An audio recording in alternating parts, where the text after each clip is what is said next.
किया अपनी साधना से। 1.25 लाख हनुमान चालीसा के पाठ के साथ इस धरती का जागरण किया और उन्हें भगवान हनुमान जी का साक्षात्कार हुआ। तभी से ये धरती जागृत है। तो छतरपुर से ये तस्वीरें आप देख रहे हैं जहां पर सीएम डॉक्टर मोहन यादव इस वक्त मौजूद हैं, जहां पर कार्यक्रम हो रहा है। महामहिम राष्ट्रपति द्रौपदी मुर्मू भी इस कार्यक्रम में मौजूद है। बता दें, बुंदेलखंड का महाकुंभ और सामूहिक विवाह का ये महोत्सव है।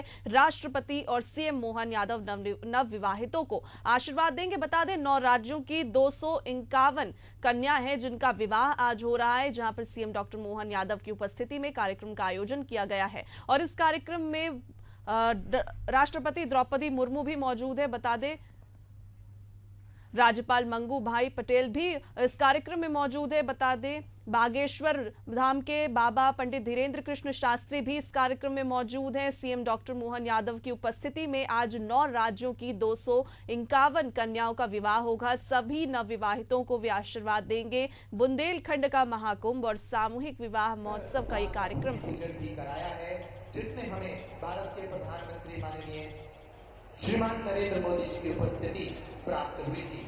मैं आग्रह करता हूं पूज्य महाराज जी से कि वे भारत की माननीय राष्ट्रपति जी का सम्मान करें, उनके स्वागत करें। तुलसी की माला के साथ उनका सर्वप्रथम स्वागत करें। वे धरती पर पहली बार पधारी हैं और उनके आगमन के साथ ये आयोजन नई ऊंचाई के साथ, नई प्रतिष्ठा के साथ सुशोभित हो रहा है। आप सभी तालियां बजाकर अभिनंदन करें। अब हनुमान यंत्र उन्हें भेंट किया जाएगा। ये तुलसी की माला पूज्य महाराज श्री भारत की राष्ट्रपति महोदया को भेंट कर रहे हैं और अब हनुमान यंत्र भेंट किया जाएगा। हनुमान यंत्र के बाद बालाजी का विग्रह, धाम से जुड़ा साहित्य और स्मृति चिन्ह,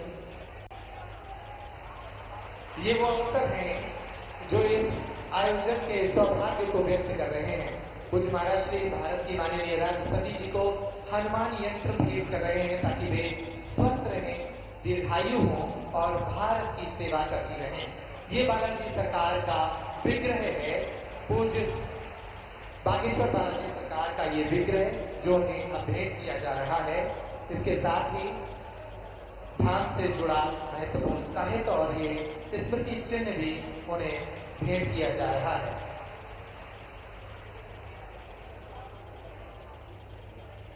मैं आप सभी से आग्रह करता हूं कि आप अपना आसन ग्रहण करें।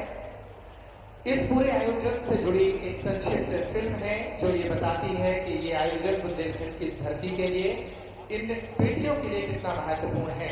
माननीय राष्ट्रपति जी यहाँ 251 बेटियां आज अपने नए जीवन का शुभारंभ कर रही हैं, जिनमें से 108 बेटियां आदिवासी समाज से आती हैं।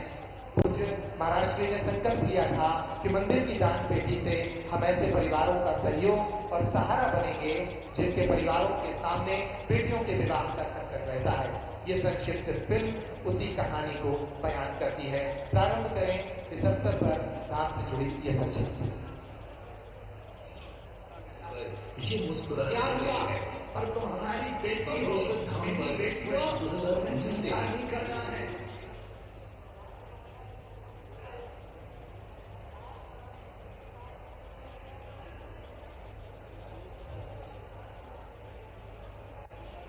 शुरुआत लगा दें। सामूहिक कन्या विवाह महोत्सव की ये तस्वीरें आप देख रहे हैं, जहां पर छतरपुर से ये तस्वीरें आपको दिखा रहे हैं। सीएम डॉक्टर मोहन यादव कार्यक्रम में मौजूद हैं, जहां पर बुंदेलखंड का महाकुंभ और सामूहिक विवाह महोत्सव है। यहां पर राष्ट्रपति महामहिम द्रौपदी मुर्मू भी मौजूद है, उनके साथ में पंडित धीरेन्द्र कृष्ण शास्त्री मौजूद है, प्रदेश अध्यक्ष वीडी शर्मा, राज्यपाल मंगू भाई पटेल भी मौजूद है। तस्वीरें आपको दिखा रहे हैं। उदय है और सबसे बड़ा दिन होगा कि आज उनके विवाह समारोह में भारत की इतनी बड़ी विभूतियां यहाँ आई हैं। मैं मध्य प्रदेश के माननीय मुख्यमंत्री जी से आग्रह करूंगा, डॉक्टर मोहन यादव जी से, कि वो भी इस अवसर पर अपना आशीर्वचन इन बेटियों को दें। माननीय मुख्यमंत्री जी इस सप्ताह में दूसरी बार यहाँ आए हैं। निश्चित रूप से बार बार हो रही है मुलाकातों के कारण बुंदेलखंड से, इन बेटियों से और बागेश्वर धाम से उनका रिश्ता और मजबूत होता जाएगा। माननीय मुख्यमंत्री जी,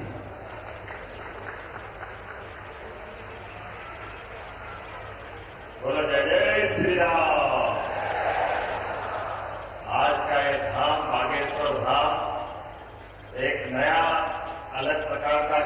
कीर्तिमान भी बना रहा है और हमारे लिए सौभाग्य की बात है जब बेटियों की बात हो रही है, बेटियों के विवाह की बात हो रही है, सामाजिक कुरीतियों के खिलाफ संघर्ष की बात हो रही है।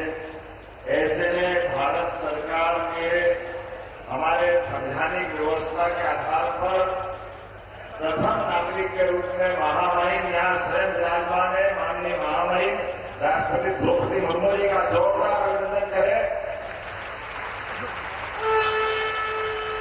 मध्य प्रदेश सरकार की ओर से भी आपका अभिनंदन है, वंदन है।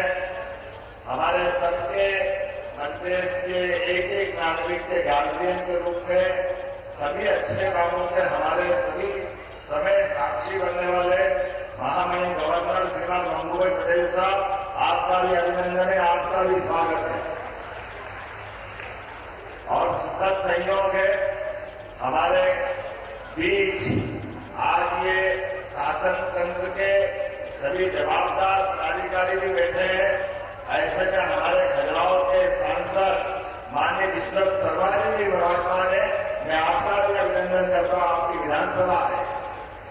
और ऐसे में परम पूज्य ज्ञानानंद महाराज साहब जो गीता के उपदेशों के माध्यम से गीता के महत्व को रेखांकित करते हुए अपना पूरा समय इसी पवित्र ध्येय के लिए लगा करके आज हमारे बीच आशीर्वाद देने बना रहे।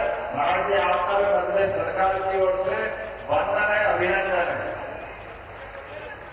संत में भी बालकृष्ण आचार्य जी जो पतंजलि पीठ से स्वामी रामदेव के आप एक तरह से उनके पूरे यज्ञ के सारथी भी हैं और आपने आयुर्वेद के माध्यम से भी अपनी एक अलग पहचान बनाई। आपका भी वंदन है, अभिनंदन है। और साथ ही साथ जो पूरे आयोजन के एक तरह से लौकिक दृष्टि से तो कई दूल्हे बैठे हैं, लेकिन इस पूरे आयोजन के हमारे उत्सव मूर्ति हमारे परम पूज्य बागेश्वर धाम के धीरेन्द्र शास्त्री जी महाराज साहब, आपको प्रणाम करता हूं, आपके संकल्प को नमस्कार करता हूं। इस अवसर पर सभी माननीय अतिथिगण, अभिभावकगण, आमंत्रित अतिथिगण, सभी हमारे नवदंपत्ति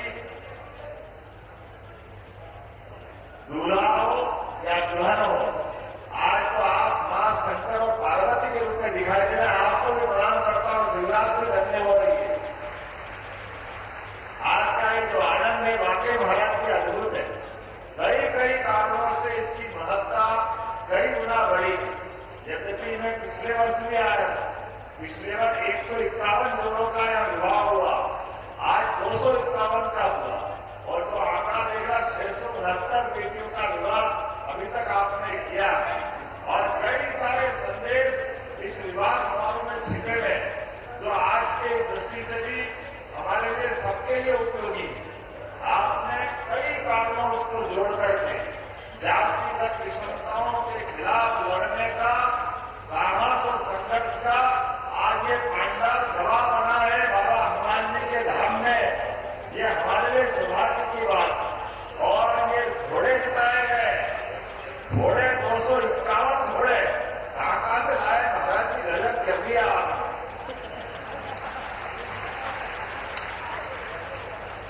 लेकिन ये घोड़े हमारे अश्वमेध घोड़े को भी माफ कर रहे हैं।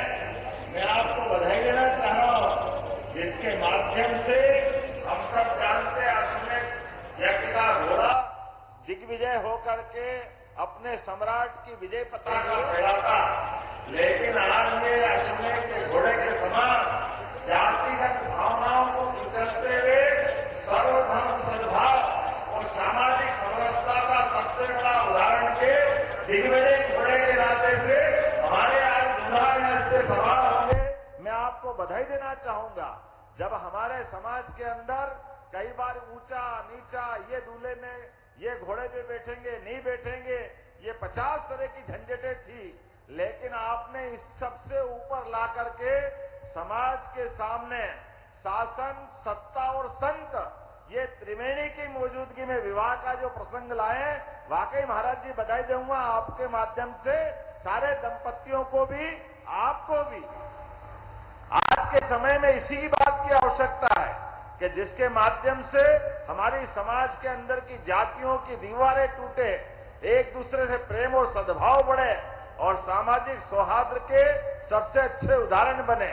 फिर आपने एक नहीं कई कई कारणों से कई ऐसे बेटियों को भी आपने जोड़ा है जिनके सच्चे अर्थों में आप वसुदेव कुटुंबकम की भावनाओं को लेके चलते हैं। सर्वे भवन्तु सुखिनः, सर्वे सन्तु निरामया, ये केवल वेद वाक्य बोलने का नहीं है, इसमें जीने के भाव है। ऐसे कई कई कारणों से आज जब मैं यहां विवाह के अवसर पर उपस्थित हुआ हूं तो मैं मध्य प्रदेश सरकार की ओर से भी वास्तव में आपको प्रणाम भी करता हूं और बधाई देता हूं। उम्मीद करूंगा ये इस प्रकार के अच्छे लगातार संकल्प के परिणाम दिखाई देते रहेंगे। अब से 2 दिन पहले भी मैं आया था जब यशस्वी भारत सरकार के प्रधानमंत्री, जोरदार अभिनंदन करें श्रीमान नरेंद्र मोदी जी का, हमारे यशस्वी प्रधानमंत्री का, जिनका अद्भुत व्यक्तित्व, हमारे बीच उनके एक एक लिए गए निर्णय के आनंद कई कई कारण से आज हमारे बीच महामहिम भी अगर विराजमान है तो उड़ीसा जैसे एक सामान्य स्थान से और ऐसे दूर अंचल जिसका हम सब जानते हैं, कई कई कारणों से माननीय महामहिम राष्ट्रपति जी यहां अगर विराजमान है तो हमारे लिए, हमारे प्रधानमंत्री पे भी हमको गर्व होना चाहिए। हमारी सरकार के निर्णय अपने बीच में दूरगामी रूप से कितने महत्व के हैं। आज मेरी अपनी ओर से पुनः बागेश्वर धाम सेवा समिति के सभी इस सामूहिक कन्यादान विवाह समारोह समिति के पदाधिकारीगण, सभी संत वृंद, सभी आगंतुक अतिथिगण, समिति के सदस्यगण, सबका मैं हृदय से धन्यवाद भी अदा करता हूं और आभार भी मानता हूं। और जैसा कि महामहिम ने अपना उपहार दिया है, हमारी सरकार की भी योजना है महाराज जी कि जो विवाह करता है उसको हमारी सरकार के द्वारा भी 51,000 रुपया प्रति जोड़ा देने की हमारी भी अपनी भावना है। इसलिए सभी विवाह होने वाले दंपतियों को सरकार मिलेगा। मैं मान के चलता हूं आज वास्तव में आप भाग्यशाली हैं जहां आप विवाह प्रसंग में अपने दाम्पत्य जीवन के नए युग में प्रवेश कर रहे हैं। हमारे दूल्हे महाराज चतुर्भुज हो रहे हैं और बेटियों को एक नया परिवार मिलेगा, नए माता पिता से परिचय मिलेगा। वास्तव में आज शिवरात्रि के अवसर पर होने वाला विवाह प्रसंग आपके जीवन में एक नई खुशी लेकर के आए। मेरी अपनी ओर से सबको शुभकामना और पुनः मैं महामहिम के साथ साक्षी बनाऊं, माननीय गवर्नर साहब साक्षी बने। वाकई ये अद्भुत प्रसंग है।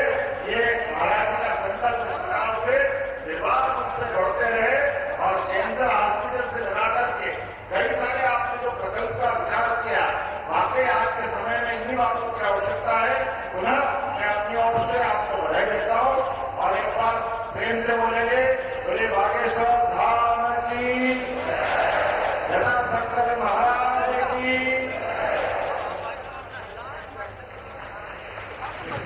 मुर्मू जी को पर प्रधान कर बेटियों को अपना आशीर्वाद देते हैं। आप तालियां बजाकर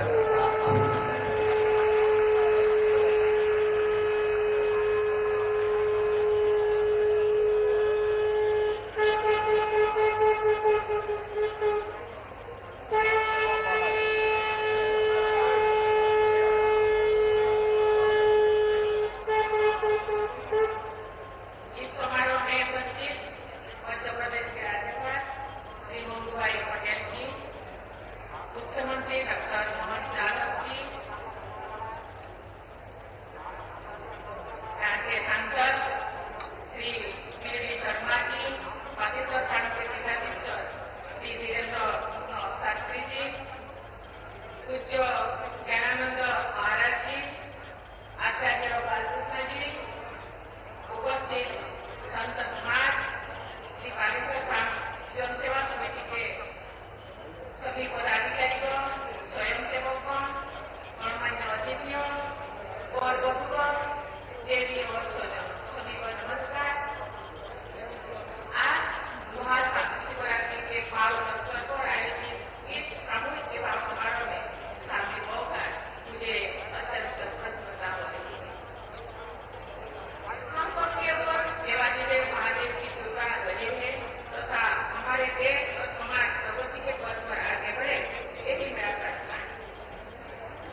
सभी अपने स्थान पर खड़े हो जाएं।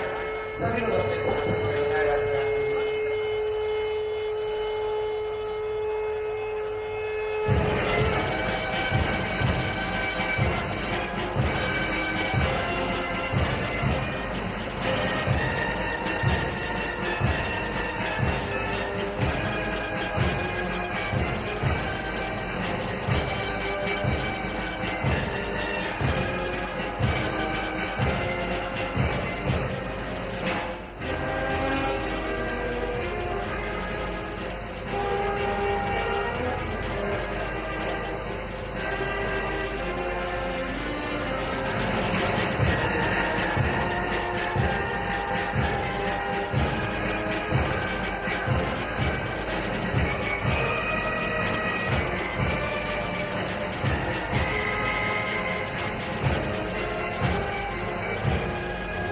राष्ट्रगान के बाद इस क्षेत्र का पथरियागढ़ कौन सा है मुझे मालूम नहीं है।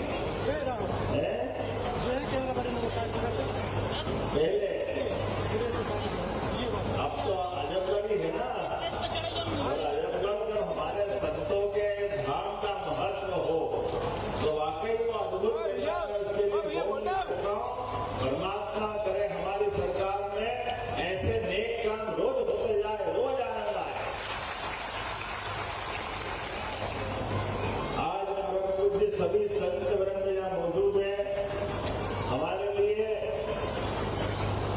बाबा महाकाल के प्रांगण में सुबह शीश नवा करके आपने यशस्वी महामहिम राष्ट्रपति आई महामहिम का अभिनंदन किया। बागेश्वर धाम हमारे यहाँ 251 जोड़ों का सभी समाजों के और खास करके गरीब परिवार के, अनाथ परिवार के, जिनके परिवार में कोई नहीं है या दिव्यांग है, ऐसे भाई बहनों का विवाह का प्रसंग का बहुत अच्छा अवसर बागेश्वर धाम से लौटा हूं।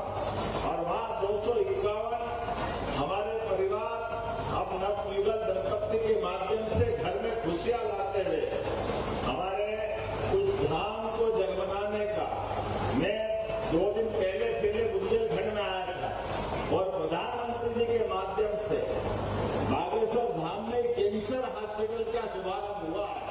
ये नए दौर की नई धारा है, ये आनंद व्यवस्था चाहिए। सच्चे अर्थों में हमारे देवधाम पर यहाँ दोनों प्रकार के भावनात्मक भी, आध्यात्मिक भी और दैहिक दुनिया में देह की बीमारियों का भी और मानसिक बीमारियों का भी जो विकृतियां आती है, सच में ये हमारी संतों की परंपरा ये अद्भुत है। ये संतों की परंपरा से, इसी कारण से दुनिया के कई देश की सभ्यता संस्कृति खड़ी हुई और समय के साथ वो थपेड़े खाती हुई। बड़े बड़े देश, बड़ी बड़ी संस्कृतियां खत्म हो गई, लेकिन अपनी सनातन संस्कृति लगातार जीवित है। तो सबसे बड़ा योगदान ये संत परंपरा है, ये आपकी कृपा है। जिसको कहा इकबाल ने कि कोई बात है कि हस्ती मिटती नहीं हमारी, ये कुछ बात है कि कुछ बात एक ही बात है। ये अपने परिवार, अपना घर, अपना सब कुछ छोड़ करके पूरे समाज का मार्गदर्शन करने के लिए आजीवन व्रत लेकर के हमारे बीच जैसे भगवान सूर्यनारायण वो दिन रात अनथक रूप से अपने आप को जला करके सबको रोशनी बिखेरते हैं। ये संत परंपरा भी हमको ऐसी ऊर्जा देती है, ये जीवन देती है। इनके त्याग में, आध्यात्म में और ये आश्रय के अंदर हमको जो मार्गदर्शन मिलता है, इसकी किसी से तुलना नहीं हो सकती। मैं आज अजब धाम के दिव्य तीर्थ में आया हूं तो यहाँ एक अलग प्रकार के आध्यात्मिक शांति और ये तो साधना का स्थान है। सच्चे अर्थों में इसको घंटे 2 घंटे में आप केवल महसूस कर सकते। सच्ची शांति को ऐसा लगे यहाँ समय गुजारना पड़े। और ऐसे में जो हमारी परंपरा है, संस्कृत का गुरुकुलम खोलने का प्रसंग है, ये बहुत उत्तम मार्ग है। मुझे इस बात का आनंद है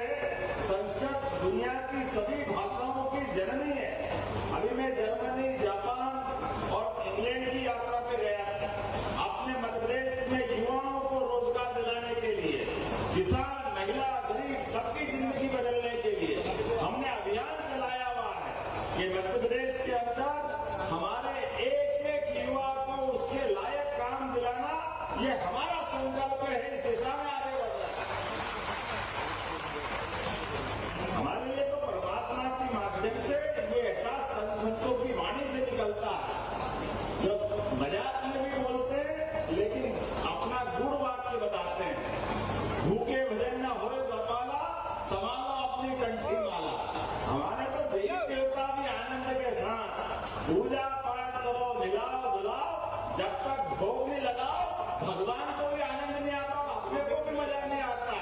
ये जो हमारी परंपरा है इसका तो एहसास ही अलग है। और मजा तो तब आता है कि आप अपने किसी प्रकार के प्रसाद चढ़ाओ, लेकिन जब 56 भोग लगाओ तो पूरा आनंद में डूब जाता है आदमी के। क्या आनंद आता है। भगवान तो भाव के भूखे हैं, लेकिन भक्तों पे जो कृपा होती है उसका तो आनंद ही अलग है, उसका एहसास हम सबको होता। आज जब मैं यहाँ उपस्थित हूँ मुझे बताया गया कि यहाँ हमारे परम पूज्य सत्संग चालक दूसरी सीतारमैया हमारे सुदर्शन जी, उनका नाम पूरा है ना, कुर्सी सुदर्शन ऐसे ही नाम है ना। तो मैं मान के चलता हूँ सुदर्शन जी के नाम हमारे परम पूज्य, उनका यहाँ अध्ययन काल रहा है, उनकी प्राइमरी शिक्षा शायद यहाँ हुई है। ऐसे में वो भी एक महत्व का स्थान है। तो यहाँ के हायर सेकेंडरी स्कूल का नाम परम पूज्य सुदर्शन जी के नाम पे करने की घोषणा करता हूँ। सुदर्शन जी मूलतः इंजीनियर थे, उनके जीवन से उनमें बहुत सारे अलग अलग प्रकार की प्रतिभा थी, लेकिन राष्ट्रवादी विचारों को लेकर के पूरा जीवन समर्पित करते थे। सुदर्शन जी ने कई सारे क्षेत्रों में काम किया, खास करके हमारी सनातन संस्कृति में पाश्चात्य विचारों को हटाने के लिए, प्राकृतिक चिकित्सा के लिए, संस्कृत के लिए भाषा का तो उतना आग्रह था उनको, यद्यपि उनको बहुत सारी भाषा आती, लेकिन राष्ट्रभाषा का जो प्रेम रहा है वाकई सुदर्शन जी का एक नहीं कई सारे कारण से। ऐसे में अजब धाम पर अगर उनका वो इतिहास जीवन में होता है तो ये हमारे लिए गौरव की बात है।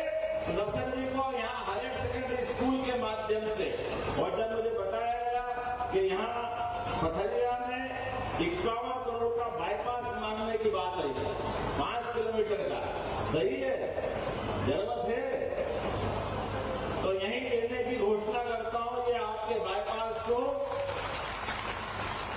और आने वाले समय में पर्यटन के माध्यम से आप थोड़ा छोटा मोटा मांगा करो भैया, ये टूरिस्ट तो ज्यादा बड़ा हो जाता है, लेकिन कोई बात नहीं। सुरक्षित नौकायन, मठकोलेश्वर, सीतानगर बांध में नौकायन चालू करने की बात कर रहे हैं।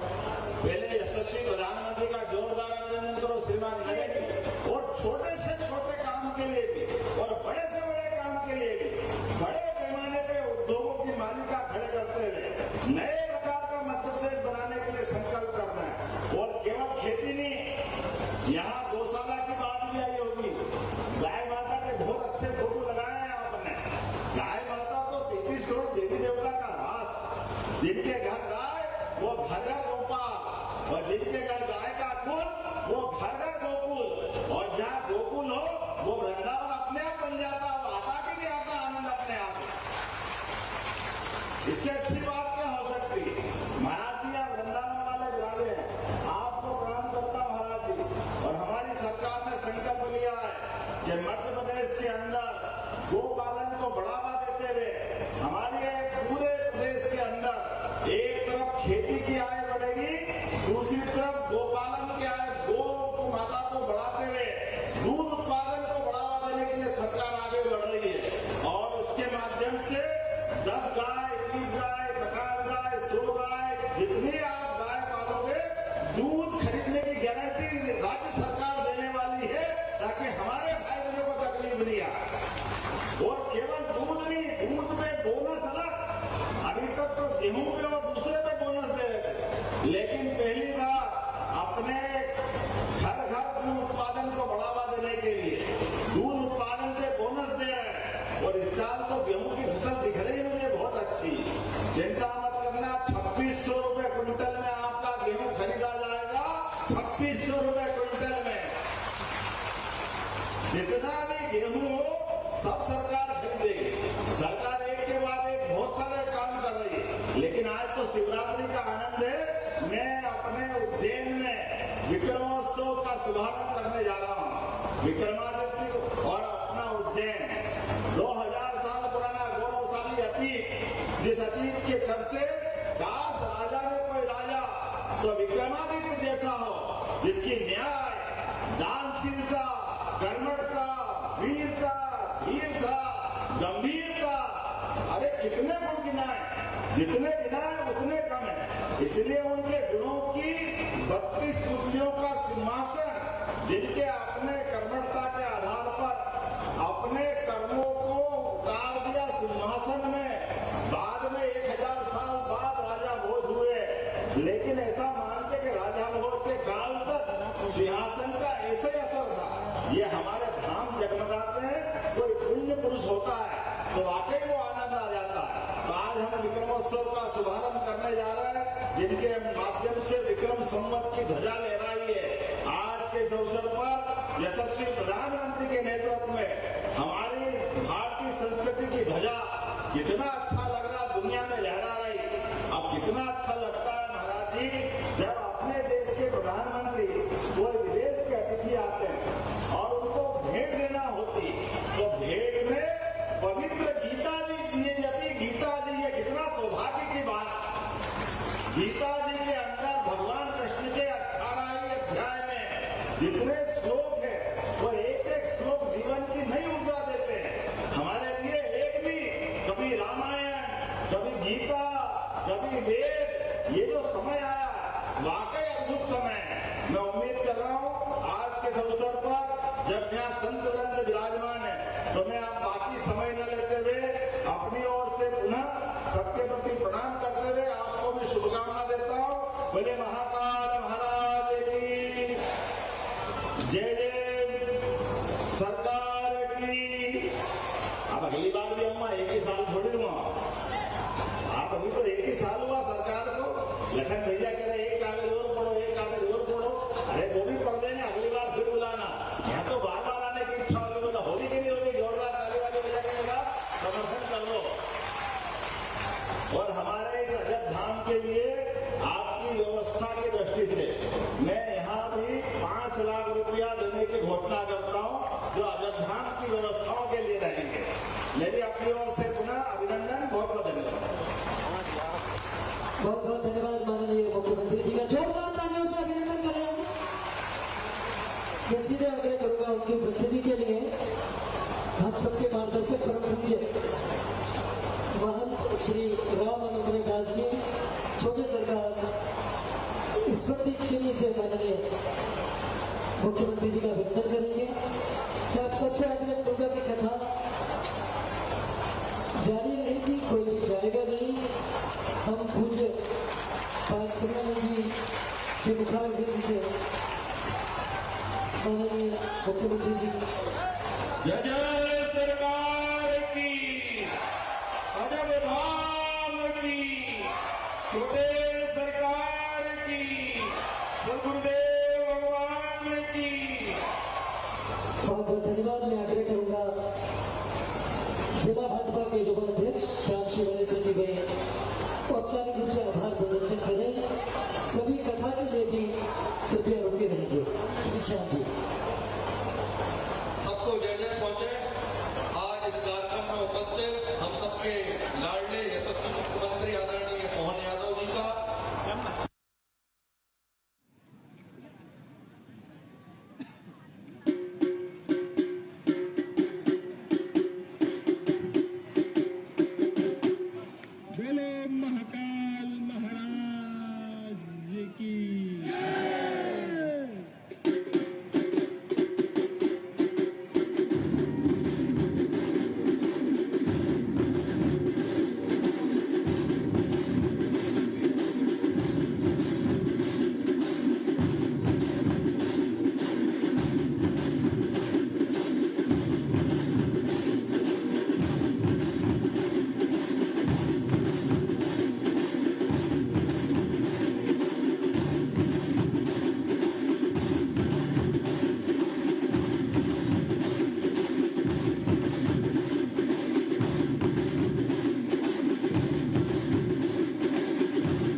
महापौर मुकेश कटवाल जी, आदरणीय दीदी श्रीमती कलावती यादव से मैं रिक्वेस्ट कर रहा हूं कृपया मंच पर आकर अपना स्थान ग्रहण करें। साथ ही आदरणीय संजय अग्रवाल जी कृपया मंच पर अपना स्थान ग्रहण करें।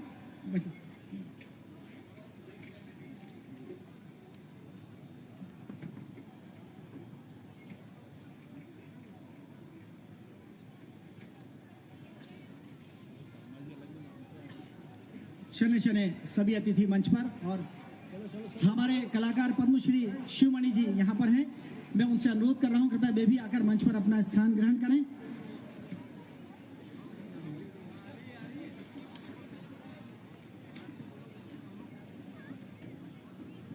विक्रमोत्सव 2025 विक्रमादित्य, उनके युग, भारत उत्कर्ष, नव जागरण और भारत विद्या पर एकाग्र, सृष्टिकर्ता महादेव का महा उत्सव, सृष्टि आरंभ का दिवस और वर्ष प्रतिपदा का ये प्रथम चरण, जिसके आज उद्घाटन अवसर पर सम्मानीय अतिथि यहाँ पर माननीय पूर्व विधायक श्री रामलाल जी मालवीय जी से मेरा अनुरोध है कृपया मंच पर पधारें। और आज के कलाकार पद्मश्री शिवमणि जी से मेरा अनुरोध रहेगा कृपया वे भी मंच पर आ जाएं।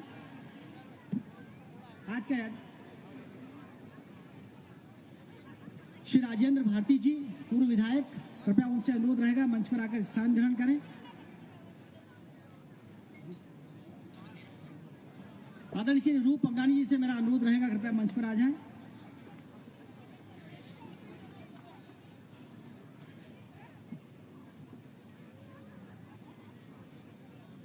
ये हमारे लिए सौभाग्य का विषय है कि आज 26 फरवरी 2025 से 30 जून 2025 तक चलने वाले विश्व के सबसे बड़े सांस्कृतिक महोत्सव की आज शुरुआत होने जा रही है।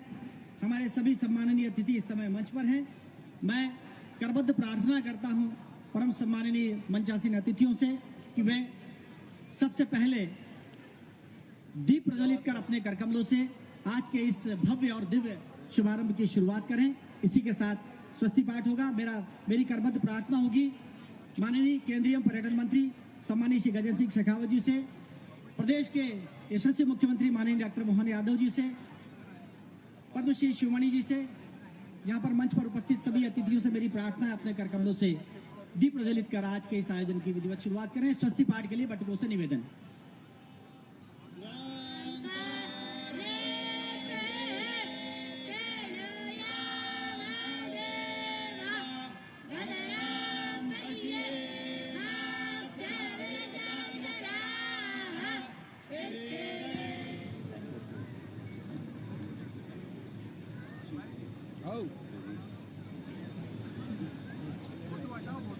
महाशिवरात्रि का पर्व और महाकाल महाराज का जयकारा करें तो वास्तव में विक्रमोत्सव का शुभारंभ होगा। मेरे साथ संवेद सर में एक साथ सभी जोर से बोले महाकाल महाराज की, वीर विक्रमादित्य महाराज की। हम सबका सौभाग्य है उज्जैन लगभग 2100 साल पहले का यह समय और एक ऐसा अलौकिक व्यक्तित्व जिसके बारे में अभी हमारे यशस्वी भारत सरकार के सर्वाधिक लोकप्रिय मंत्री में से एक और इस विषय के भी सिद्धहस्त हमारे संस्कृति पर्यटन मंत्री श्रीमान गजेंद्र सिंह शेखावत जी का जोरदार अभिनंदन करें अपनी सबकी ओर से। उन्होंने विस्तार से विक्रमादित्य के जीवन के विविध पक्षों को हमारे सबके सामने रखा है और ये मैं उनसे व्यक्तिगत चर्चा में भी हमारी उज्जैन की विशेषताओं में वो दूसरे विषय से भी उतना ही महत्व रखते हैं।